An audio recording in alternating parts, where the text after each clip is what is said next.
Hello विद्यार्थी मित्रांनो, स्वागत आहे आपलं पुन्हा एकदा एमपीसी लायब्ररी या आपल्या युट्यूब चॅनलमध्ये. विद्यार्थी मित्रांनो, आज आपण पाहणार आहोत वीकली करंट अफेअर सिरीज मधील आता जुलै महिन्यातील तिसरा आठवडा.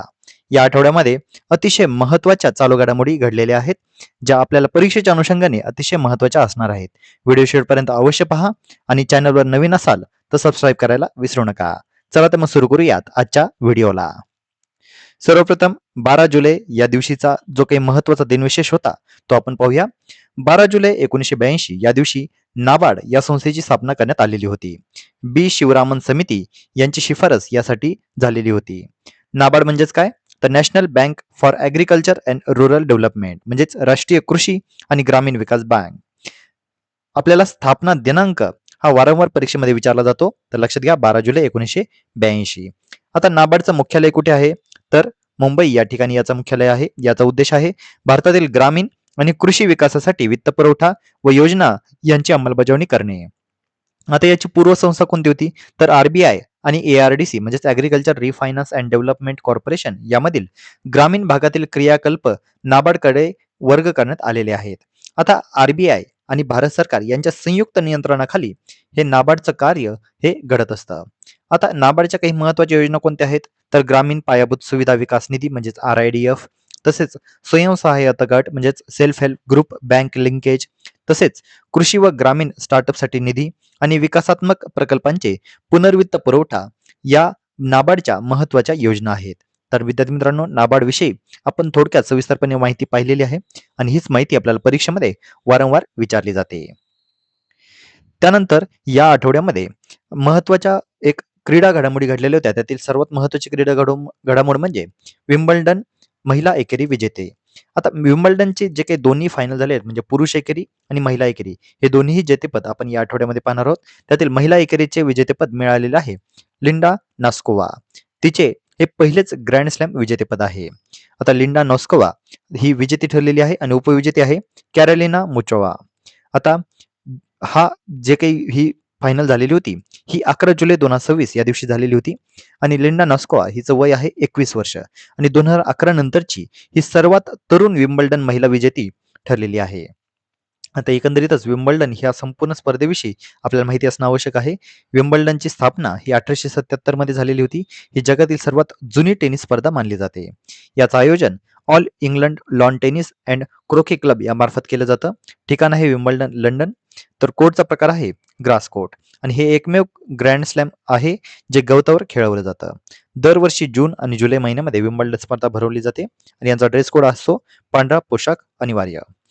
आता महत्वाच्या 4 ग्रँड स्लॅम स्पर्धा कोणत्या आहेत, तर पहिली आहे ऑस्ट्रेलियन ओपन, दुसरी आहे फ्रेंच ओपन, तिसरी आहे विम्बल्डन आणि चौथी आहे US ओपन. या चारही ज्या काही ग्रँड स्लॅम आहेत या क्रमाने घडल्या जातात. जानेवारी महिन्यात ऑस्ट्रेलियन, मे जून मध्ये फ्रेंच ओपन, जून जुलै मध्ये विम्बल्डन आणि ऑगस्ट आणि सप्टेंबर मध्ये US ओपन स्पर्धा भरवली जाते. त्यानंतर आता पुरुष एकेरी विम्बल्डन 2026चं पुरुष एकेरी विजेतेपद हे जानिक सिन्नर याला मिळालेलं आहे. 12 जुलै रोजी याची फायनल ही घडवण्यात आलेली होती आणि अंतिम सामन्यामध्ये जागतिक क्रमवारीतील अव्वल खेळाडू यानिक सिन्नर यांनी जर्मनीच्या अलेक्झांडर झ्वेरेवचा पराभव करून विम्बल्डन 2026 पुरुष एकेरीचे विजेतेपद पटकावलेलं आहे. यानिक सिन्नर कोणत्या देशाचा आहे, तर इटली. तर अलेक्झांडर झ्वेरेव हा जर्मनी या देशाचा आहे. इटलीच्या यानिक सिन्नरचे हे सलग दुसरे विम्बल्डन विजेतेपद आहे आणि त्याची कारकिर्दीतील हे 5वे ग्रँड स्लॅम विजेतेपद आहे. जागतिक क्रमवारीतील अव्वल स्थानाला साजेशी दमदार कामगिरी त्यांनी केलेली आहे. आयुष्मान भारत डिजिटल मिशन याने आता 93.95 कोटीहून अधिकचा टप्पा नुकताच ओलांडलेला आहे. 11 जुलै रोजी ही घटना घडलेली आहे. आकडेवारी याची जाहीर करण्यात आलेली आहे केंद्रीय आरोग्य मंत्री जगत प्रकाश नड्डा यांनी. देशभरात 93.95 कोटीहून अधिक आभा ID देखील तयार करण्यात आलेले आहेत. आता 2018 मध्ये आयुष्यमान भारत ही योजना सुरू करण्यात आलेली होती. तर 28 सप्टेंबर 2021 मध्ये आयुष्मान भारत डिजिटल मिशन म्हणजेच ABDM हे अधिकृतपणे लॉन्च करण्यात आलेले होते. तसेच आपल्याला आभा हे म्हणजे माहिती पाहिजे. आभाचा फुल फॉर्म आहे आयुष्मान भारत हेल्थ अकाउंट. हा 14 अंकी युनिक डिजिटल हेल्थ ID आहे जो आपल्याला या आयुष्मान भारत योजनेसाठी महत्वाचा ठरणार आहे. आता राज्यानुसार सर्वाधिक आभा ID कुठे आहेत, तर सर्वप्रथम आहेत उत्तर प्रदेश या राज्यामध्ये 15.13 कोटीहून अधिक आभा ID या ठिकाणी तयार करण्यात आलेले आहेत, जो देशात प्रथम क्रमांक आहे. तर दुसऱ्या क्रमांकावर आहे महाराष्ट्र. महाराष्ट्रामध्ये 7.1 कोटी आभाआयडी तयार करण्यात आलेले आहेत. आता आयुष्यमान भारत डिजिटल मिशनचे फायदे नेमके काय आहेत? तर आरोग्य माहितीची डिजिटल स्वरूपात सुरक्षित संधारण करणे, आरोग्य सेवा देणाऱ्यांशी सुलभ व जलद कनेक्टिव्हिटी प्रस्थापित करणे, चिकित्सा इतिहास कुठेही कधीही उपलब्ध असणार आहे आणि चांगल्या नियोजनाद्वारे सार्वजनिक आरोग्य व्यवस्थेमध्ये सुधारणा देखील घडवण्यात येणार आहेत. या आयुष्यमान भारत डिजिटल मिशनचं मेन उद्दिष्ट काय आहे? तर प्रत्येक नागरिकासाठी डिजिटल आरोग्य पायाभूत सुविधा तयार करणे आणि सर्वसमावेशक परवडणारी गुणवत्तापूर्ण आरोग्य सेवा उपलब्ध करून देणे हे यामागचे महत्वाचे उद्दिष्ट आहे. त्यानंतर आता भौतिकशास्त्र ऑलिम्पियाड 2026 ही स्पर्धा नुकतीच भरवण्यात आलेली होती आणि यामध्ये भारताने सुवर्ण कामगिरी केलेली आहे. 56व्या आंतरराष्ट्रीय भौतिकशास्त्र ऑलिम्पियाडमध्ये भारताने ऐतिहासिक कामगिरी करत 5ही विद्यार्थ्यांनी सुवर्ण पदक जिंकलेली आहेत. कोलंबियातील बुकारामांगा येथे झालेल्या स्पर्धेमध्ये भारताने चीन, कझाकिस्तान, रशिया, दक्षिण कोरिया आणि तैवान यांच्यासह संयुक्तपणे प्रथम स्थान पटकावलेले आहे. 2018 नंतर दुसऱ्यांदा भारताच्या सर्व 5 विद्यार्थ्यांनी सुवर्ण पदक जिंकण्याचा पराक्रम हा केलेला आहे. भारताचा IPHO मधील 27वा हा सहभाग होता. तसेच 2018 आणि 2026 मध्ये भारताने 5 सुवर्ण पदक जिंकण्याची ही ऐतिहासिक कामगिरी केलेली होती. 5 सुवर्ण पदक विजेते कोण आहेत?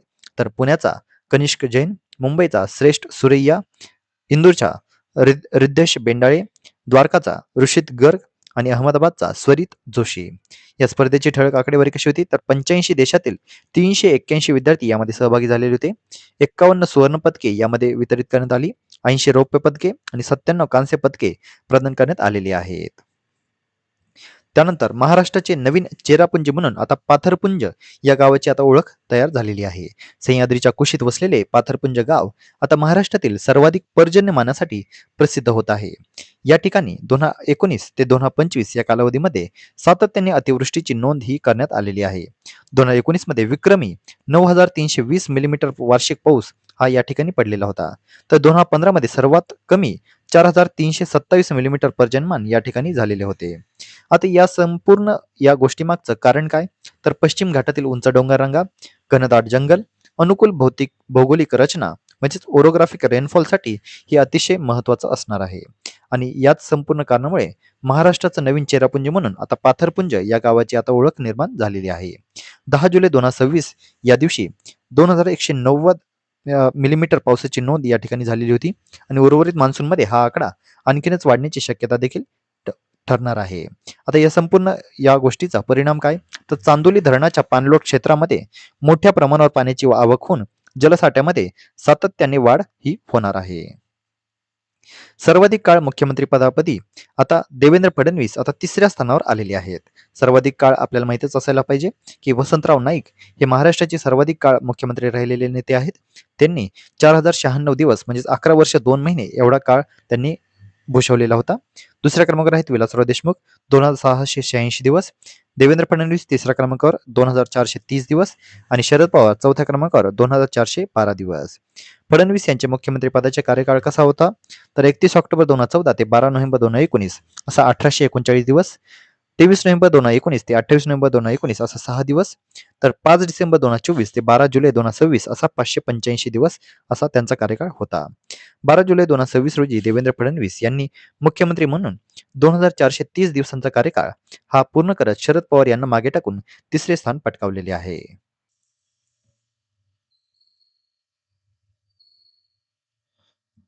यानंतर पासपोर्ट नागरिकत्व हा आता पुरावा नाही अशा पद्धतीचा घटनात्मक आणि कायदेशीर आता नुकताच वाद आता समोर आलेला आहे.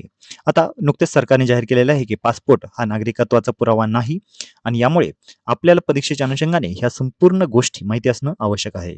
आता मुळात पासपोर्ट म्हणजे काय किंवा त्यामध्ये न्यायमूर्ती मदन लोकूर यांचा आक्षेप काय होता, परदेशामध्ये भारतीय नागरिकांना नेमका काय त्रास संभवतो, हे संपूर्ण गोष्टी आपल्याला परीक्षेमध्ये विचारल्या जाऊ शकतात. तसेच नागरिकत्व सिद्ध करणारा अंतिम पुरावा नेमका कोणता आहे हे देखील आपल्याला माहिती असणं आवश्यक आहे. आता मुळात पासपोर्ट म्हणजे काय? तर पासपोर्टचा मूलभूत उद्देश हा परदेशामध्ये प्रवास करण्यासाठी अधिकृत दस्तऐवज उपलब्ध करून देणे हा आहे. नागरिकत्वाचा अंतिम निर्णय हा नागरिकत्व कायदा 1955 आणि त्याअंतर्गत करण्यात आलेल्या तरतुदीनुसार होत असतो. म्हणून पासपोर्ट हा नागरिकत्वाचा अंतिम किंवा निर्णायक पुरावा नाही असे परराष्ट्र मंत्रालयाने स्पष्ट केलेले आहे. आता पासपोर्ट कायदा 1967 मध्ये पासपोर्ट ऐवजी प्रवास दस्तऐवज या 2 स्वतंत्र संज्ञा वापरण्यात आलेल्या आहेत. संसद कोणताही शब्द विनाकारण वापरत नाही. त्यामुळे दोन्ही संज्ञा समान मानणे हे कायद्याच्या भाषेलाच छेद देणारे ठरलेले आहे. तर व्यवहारात देखील भारतीय पासपोर्ट हा संबंधित व्यक्ती भारतीय नागरिक असल्याचे गृहीत धरूनच दिला जातो. त्यामुळे कायद्याची व्याख्या व प्रत्यक्ष व्यवहारात विसंगती निर्माण झाल्याची टीका या ठिकाणी होत आहे. आता परदेशामध्ये भारतीय नागरिकांना नेमका काय त्रास संभवतो, तर कोणत्याही देशाचा व्हिसा मिळवताना, इमिग्रेशन पार करताना किंवा परदेशातील भारतीय दूतावासाकडूनच मदत घेताना सर्वप्रथम पासपोर्टच सादर केला जातो, कारण तो सरकारने नागरिकाला दिलेला अधिकृत दस्तऐवज मानला जातो. जर भारत सरकारच सार्वजनिकरित्या पासपोर्ट हा नागरिकत्वाचा पुरावा नसल्याचे सांगत असेल, तर परदेशातील अधिकाऱ्यांकडूनच त्याचा चुकीचा अर्थ लावला जाण्याची शक्यता नाकारता येत नाही. न्यायमूर्ती लोकूर यांनी काल्पनिक उदाहरण दिलेलं आहे. व्हिसा अधिकारी संबंधित व्यक्तीला तुमच्या सरकारच्या म्हणण्यानुसार हा नागरिकत्वाचा पुरावा नाही, मग तुम्ही भारतीय नागरिक असल्याचे कोणत्या कायद्यावरून मान्य करायचे, असा प्रश्न विचारला जाऊ शकतो. आता नागरिकत्व सिद्ध करणारा अंतिम पुरावा नेमका कोणता आहे, तर भारतीय कायद्यानुसार नागरिकत्व सिद्ध करणारा एकच सर्वसमावेशक दस्तऐवज नाहीये. जन्मतारीख, जन्मस्थान, पालकांचे नागरिकत्व, नागरिकत्व मिळवण्याची पद्धत अशा घटकांच्या आधारे नागरिकत्व निश्चित केले जाते. आधार कार्ड हे ओळखीचा आणि रहिवासाचा पुरावा आहे. मतदार ओळखपत्र मतदानाचा अधिकार दर्शवते. पासपोर्ट परदेश प्रवासासाठी जारी केला जातो. यापैकी कोणताही दस्तऐवज प्रत्येक परिस्थितीमध्ये नागरिकत्वाचा अंतिम पुरावा मानला जात नाही. आता घटनेतील मूलभूत हक्कांशी काय संबंध आहे, तर हा मुद्दा नागरिकांच्या घटनात्मक अधिकारांचाही आहे. भारतीय राज्यघटनेतील अनुच्छेद 19 अंतर्गत अभिव्यक्ती स्वातंत्र्य, शांततापूर्ण सभा घेण्याचा अधिकार, देशात मुक्तपणे फिरण्याचा अधिकार आणि व्यवसाय करण्याचा अधिकार हे केवळ भारतीय नागरिकांनाच उपलब्ध आहे. एखाद्या व्यक्तीचे नागरिकत्वाचं जर संशयाच्या भोवऱ्यात आलेले असेल आणि त्याच्याकडे असलेला पासपोर्टही नागरिकत्वाचा पुरावा मानला गेला नाही, तर अशा व्यक्तीला अनुच्छेद 19 अंतर्गत मिळणाऱ्या अधिकारांच्या अंमलबजावणीबाबत गुंतागुंत निर्माण होऊ शकते. म्हणूनच न्यायमूर्ती लोकूर यांनी हा विषय घटनात्मकदृष्ट्या गंभीर असल्याचे म्हटलेले आहे. आता सरकारची पुढील भूमिका काय असायला हवी, तर सरकारने अधिकृत निवेदनाद्वारे पासपोर्टचे कायदेशीर स्थान आणि त्याचा नागरिकत्वाशी असलेला संबंध व नागरिकत्व सिद्ध करण्यासाठी कोणती प्रक्रिया ग्राह्य धरली जाते याबाबत स्पष्ट भूमिका मांडणे आवश्यक आहे. पासपोर्ट व नागरिकत्व याबाबतचा संभ्रम देशांतर्गतच नव्हे तर आंतरराष्ट्रीय स्तरावरही परिणाम करू शकतो. न्यायमूर्ती लोकूर यांची मुद्रा त्यामुळे महत्वाचा हा ठरत आहे. सरकारची भूमिका कायदेशीर दृष्ट्या कितपत योग्य आहे याचा निर्णय भविष्यामध्ये न्यायालय वा संसद ही घेऊ शकतात. आता यामुळे संपूर्ण या गोष्टीमध्ये पासपोर्ट नागरिकत्वाचा पुरावा नाही आणि याचे परिणाम हे सर्वसामान्य नागरिकावर कसे होऊ शकतात, अशा पद्धतीचा प्रश्न आपल्याला परीक्षेमध्ये विचारला जाऊ शकतो. तर या ठिकाणी आपण जे कोणत्याही गोष्टी म्हणजेच सर्व घटनेतील आपल्याला कोणत्या मूलभूत हक्काशी संबंध आहे किंवा न्यायमूर्ती मदन लोकूर यांचा काय आक्षेप आहे, ह्या सर्व गोष्टी आपण या ठिकाणी डिस्कस केलेल्या आहेत आणि या परीक्षेमध्ये मांडणं आपल्याला आवश्यक आहे. बंगळुरातील देशातील पहिले AI विद्यापीठ आता समोर आलेले आहे. कर्नाटकचे मुख्यमंत्री DK शिवकुमार यांनी नुकतीच याची घोषणा केलेली आहे. कृत्रिम बुद्धिमत्ता क्षेत्रामध्ये देशाचे नेतृत्व करण्याच्या दिशेने कर्नाटक सरकारने महत्त्वाचे पाऊल उचललेले आहे. बंगळुरूमध्ये देशातील पहिले सरकारी AI विद्यापीठ स्थापन करण्यात येणार असल्याची घोषणा मुख्यमंत्री DK शिवकुमार यांनी केलेली आहे. याचं उद्दिष्ट म्हणजे काय, तर AI नेटिव्ह राज्याला बनविण्याच्या व्यापक धोरणाचा भाग म्हणून प्रशासन, शिक्षण, आरोग्य, कृषी, उद्योग आणि डिजिटल सेवा या सर्व क्षेत्रांमध्ये AI तंत्रज्ञानाचा व्यापक वापर करणे हे यामागचं महत्त्वाचं उद्दिष्ट आहे. आता विविध क्षेत्रामध्ये AIचा वापर आता नुकताच केला जातोय. तो म्हणजे शिक्षण, आरोग्य, कृषी, प्रशासन, उद्योग अशा वेगवेगळ्या क्षेत्रामध्ये AIचा वापर केला जाणार आहे. लक्षात घ्या, बेंगळुरूमध्ये देशातील पहिले AI विद्यापीठ आता समोर आलेले आहे. नाशिकची गोल्डन गर्ल श्रावणी सांगळेची ऐतिहासिक कामगिरी आता नुकतीच घडलेली आहे. पहिल्या आशियाई अंडर-23 ॲथलेटिक्स चॅम्पियन्स अजिंक्यपद स्पर्धेमध्ये श्रावणी सांगळेने 2 सुवर्ण आणि 1 कांस्य अशी एकूण 3 पदकांची हॅट्रिक करत इतिहास रचलेला आहे. मिश्र 4x400 मीटर रिलेमध्ये तिने सुवर्णपदक मिळवलेले आहे. तर महिला 400 मीटर अडथळा शर्यतीमध्ये तिने कांस्य पदक पटकावलेले आहे. तर महिला 4x400 मीटर रिले स्पर्धेमध्ये तिने फिनिशर म्हणून शानदार धाव घेत भारताला आणखी एक सुवर्ण पदक हे मिळवून दिलेले आहे. श्रावणीच्या या दैदिप्यमान कामगिरीमुळे नाशिक आणि भारताच्या क्रीडा विश्वाचा गौरव हा उंचावलेला आहे. गगनयान आणि अन्य मोहिमेतील 100 शास्त्रज्ञांचे नुकतेच राजीनामे आता समोर आलेले आहेत. मागील आठवड्यामध्ये ही घटना अतिशय चर्चेमध्ये आलेली होती. इस्रो समोर यामुळे आता नवे आव्हान आता समोर आलेले आहे. भावी वाटचालीवर याचा परिणाम होण्याची देखील भीती घडलेली आहे. आता नेमकं काय घडलेलं आहे, तर गगनयान व अन्य मोहिमांवरील काम करणाऱ्या इस्रोतील 100 ते 120 शास्त्रज्ञांनी गेल्या काही महिन्यांमध्ये राजीनामे दिलेले होते. या गळतीमुळे इस्रोच्या आगामी मोहिमांच्या अंमलबजावणीवर तसेच संस्थेच्या भविष्यातील वाटचालींवर परिणाम होण्याची भीती ही निर्माण होत आहे. आता यामुळे अंतराळ विभागाने कारवाई देखील करण्यास सुरुवात केलेली आहे. गगनयानसारख्या राष्ट्रीय महत्त्वाच्या मोहिमांवरील कार्यरत ग्रुप ए वैज्ञानिकांचे राजीनामे किंवा स्वेच्छानिवृत्तीचे अर्ज नियमित मंजूर करू नयेत, अशा पद्धतीची कारवाई आता या ठिकाणी करण्यात आलेली आहे. तसेच अंतिम मंजुरीसाठी सर्व अर्ज दिल्लीतील अंतराळ विभागाकडे पाठवावे लागणार आहेत. संबंधित मोहिमा पूर्ण होईपर्यंत राजीनाम्याची मंजुरी प्रलंबित ठेवण्याची सूचना या ठिकाणी देण्यात आलेली आहे. इस्रोच्या केंद्र संचालकांचा राजीनामा मंजूर करण्याचा अधिकार हा स्थगित करण्यात आलेला आहे. आता कोणकोणते महत्त्वाचे शास्त्रज्ञ आहेत ज्यांचा यामध्ये समावेश आहे, तर व्हिक्टर जोसेफ, स्पेडेक्स मोहिमेचे प्रकल्प संचालक, तसेच चांद्रयान-3 मोहिमेतील सिम्युलेशन प्रकल्प व्यवस्थापक हे या राजीनामा दिलेल्या शास्त्रज्ञांमध्ये समाविष्ट आहेत. आता गगनयान ही भारताची पहिली मानवी अंतराळ उड्डाण मोहीम असून ती इस्रोच्या सर्वात महत्त्वाच्या प्रकल्पांपैकी एक आहे आणि अशा पद्धतीचे जर राजीनामे सतत चालू राहिले तर हे आपल्यासाठी निश्चितच चांगली बाब नाहीये आणि याचमुळे आपल्याला परीक्षेमध्ये देखील याचा प्रश्न हा विचारला जाऊ शकतो. मालवण युद्धनौका. आता भारतीय नौदलात नवी ताकद ही समाविष्ट करण्यात आलेली आहे. 22 जुलै 2026 या दिवशी मालवण युद्धनौका भारतीय नौदलामध्ये दाखल होणार आहे. आता याची बांधणी कोचिन शिपयार्ड लिमिटेड कोची यांनी केलेली आहे. 80% पेक्षा जास्त स्वदेशी सामग्री असलेली ही नौका आहे. पाणबुडी विरोधी उथळ पाणी युद्धनौका ही याचा हा प्रकार आहे. किनारपट्टीजवळील उथळ पाण्यामध्ये शत्रूच्या पाणबुड्या शोधणे व नष्ट करणे हे याचे मुख्य काम असणार आहे. महाराष्ट्रातील सिंधुदुर्ग जिल्ह्यातील मालवण या ऐतिहासिक बंदरावरून याचे नाव हे देण्यात आलेले आहे. याचा कमाल वेग हा 25 नॉट्स एवढा असू शकणार आहे. माहे वर्गातील युद्धनौका ही या पहिली युद्धनौका कोणती होती? INS माहे. तर INS मालवण ही या वर्गातील दुसरी युद्धनौका आहे. सिंधुदुर्ग जिल्ह्यातील मालवण हे कोकणातील एक महत्त्वाचे ऐतिहासिक बंदर आहे आणि याच अनुषंगाने आपल्याला असा पद्धतीचा प्रश्न हा देखील विचारला जाऊ शकतो. नासाच्या जेम्स वेब टेलिस्कोपने नवा बाह्यग्रह बीटा पिक्टोरिस डी हा आता शोधलेला आहे. नासाचे जेम्स वेब टेलिस्कोपने बीटा पिक्टोरिस तारा प्रणालीतील तिसरा नवीन बाह्यग्रह हा शोधलेला आहे. आता याचं अंतर सुमारे 63 प्रकाश वर्ष एवढे आहे आणि हा तिसरा बाह्यग्रह शोधण्यात आता यश हे नासाला आलेले आहे. बीटा पिक्टोरिस बी, बीटा पिक्टोरिस सी आणि आता बीटा पिक्टोरिस डी हा आता नवीन शोध आहे. बाह्यग्रह म्हणजे काय? तर याला इंग्लिशमध्ये एक्झोप्लॅनेट असं म्हटलं जातं. आपल्या सूर्यमालेत बाहेरील दुसऱ्या ताऱ्यांभोवती फिरणारा हा ग्रह आहे. जेम्स वेब स्पेस टेलिस्कोप याबद्दल देखील आपल्याला प्रश्न विचारला जाऊ शकतो. याचं प्रक्षेपण 25 डिसेंबर 2021 या दिवशी करण्यात आलेलं होतं. पृथ्वीभोवती नव्हे तर सूर्याभोवती आणि पृथ्वीपासून 15 लाख किलोमीटर दूर दुसऱ्या लाग्रांज बिंदूवर हा जेम्स वेब स्पेस टेलिस्कोप हा स्थापित केलेला आहे. आता हे महत्त्वाचं का आहे? तर या शोधामुळे इतर तारा प्रणालीतील ग्रहांची निर्मिती व उत्क्रांती समजण्यास आपल्याला मदत होणार आहे. भविष्यामध्ये जीवनसत्व असलेल्या ग्रहांच्या शोधासाठी ही महत्त्वाची पायरी मानली जात आहे. तसेच JWST म्हणजे जेम्स वेब स्पेस टेलिस्कोप याच्या क्षमतेचे हे आणखी एक मोठे उदाहरण आता समोर आलेले आहे. भारतीय वायुसेनेने राफेल विमाने आता पिच ब्लॅक 2026 साठी ऑस्ट्रेलियामध्ये जाणार आहेत. भारतीय राफेल विमानाचा पिच ब्लॅक सरावामध्ये हा पहिलाच सहभाग आहे.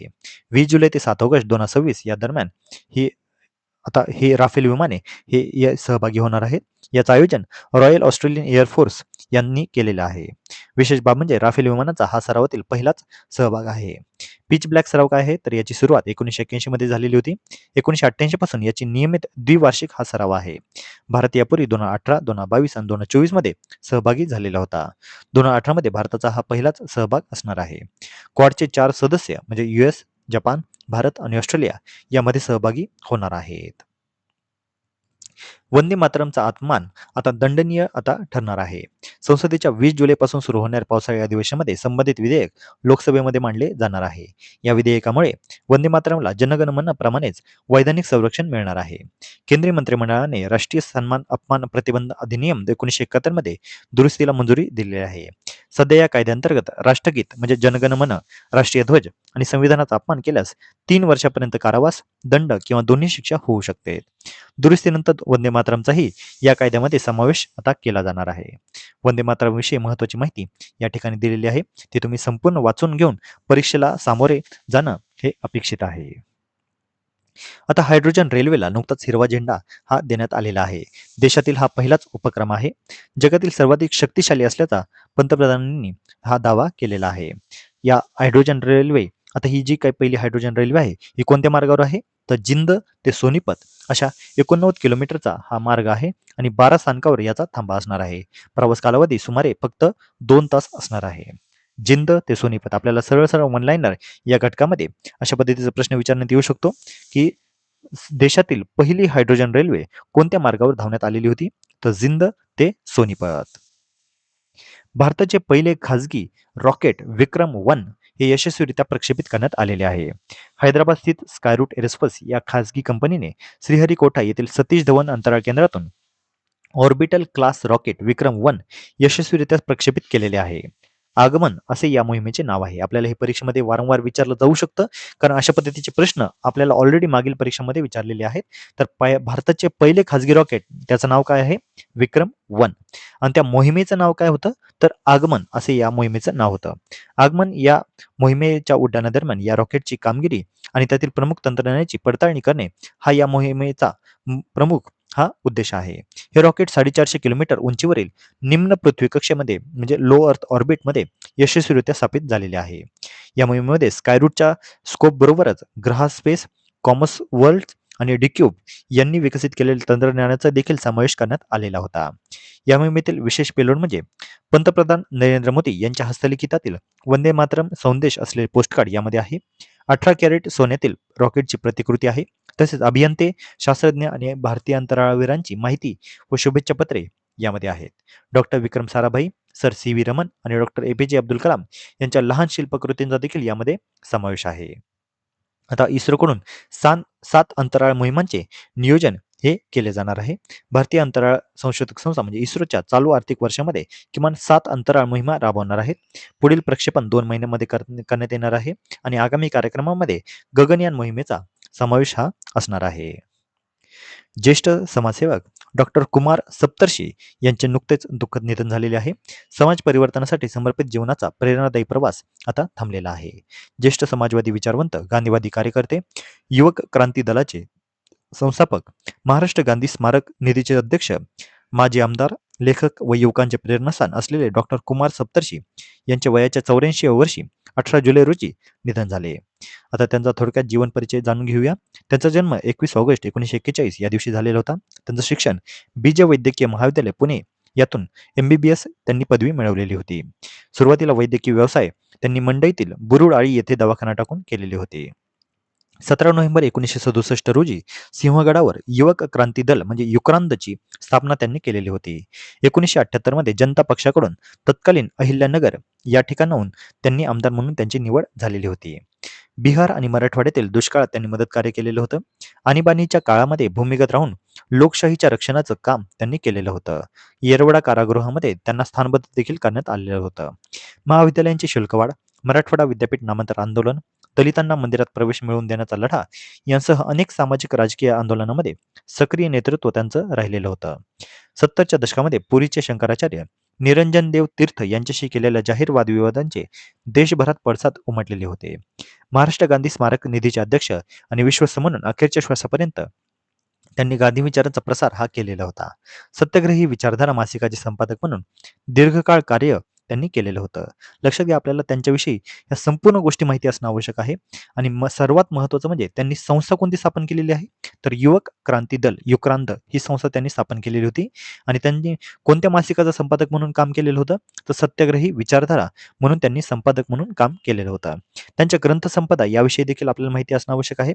त्यांच्या ग्रंथसंपदेमध्ये महत्त्वाची पुस्तकं म्हणजे आम्ही विद्यार्थी आणि आमच्या दंगली, संकल्प, यात्री, स्वप्नांच्या सापळ्यांचा देश अमेरिका, येरवडा विद्यापीठातील दिवस, सत्ता तुरानम, चंद्रशेखर, धर्माबद्दल, सत्ता बदलाची 2 वर्ष, मोहनदास गांधी आणि व्यक्तिरंग अशा पद्धतीची पुस्तके हे त्यांनी लिहिलेली होती. आता राज्यातील वाघांची संख्या ही 600 पार होणार आहे का? अशा पद्धतीचा आता प्रश्न विचारला जात आहे. कारण 2022 मध्ये महाराष्ट्रामध्ये आता 444 वाघ होते आणि 2026 मध्ये प्राथमिक अंदाजानुसार 600 ते 625 वाघ हे असणार आहेत. 2026च्या अखिल भारतीय व्याघ्र गणनेच्या प्राथमिक निष्कर्षानुसार महाराष्ट्रातील वाघाची संख्या ही 600 पार पोहोचल्याची अंदाज हा वर्तवण्यात आलेला आहे. लक्षणीय वाढ झालेले क्षेत्र कोणते आहेत? तर मेळघाट व्याघ्र प्रकल्प, गडचिरोली जिल्हा, ब्रह्मपुनी वनक्षेत्र, उमरेड कराडला अभयारण्य आणि नवेगाव नागझिरा व्याघ्र प्रकल्प या ठिकाणी ही संख्या ही वाढल्याची क्षेत्रे याचा अंदाज हा वर्तवण्यात आलेला आहे. क्रिकेट विश्वाला मोठा धक्का बसलेला आहे. सर गारफिल्ड गॅरी सोबर्स यांचं नुकतंच निधन झालेलं आहे. वेस्ट इंडिजचे महान अष्टपैलू क्रिकेटपटू सर गारफिल्ड गॅरी सोबर्स यांच्या वयाच्या 89व्या वर्षी निधन झालेलं होतं. 28 जुलै 1936 बार्बाडोस या ठिकाणी त्यांचा जन्म झालेला होता. 17 जुलै 2026 या दिवशी त्यांचं निधन झालेलं आहे. गारफिल्ड सेंट ऑब्रन सोबर्स असे त्यांचं पूर्ण नाव आहे. टोपण नाव आहे गॅरी. 1975 मध्ये राणी एलिझाबेथ द्वितीय यांच्या हस्ते नाईटहूड सन्मान त्यांना मिळालेला होता. त्यांचा देश आहे बार्बाडोस. ते वेस्ट इंडिज संघाकडून खेळलेले होते. आता त्यांनी कसोटी सामने 93 खेळलेले होते. धावा 8032, सरासरी 57.78, शतके 26, कसोटीत 365 नाबाद, वयाच्या फक्त 21व्या वर्षी त्यांनी केलेलं होतं. एका षटकामध्ये 6 षटकार मारणारे ते जगातील पहिले फलंदाज ठरलेले होते.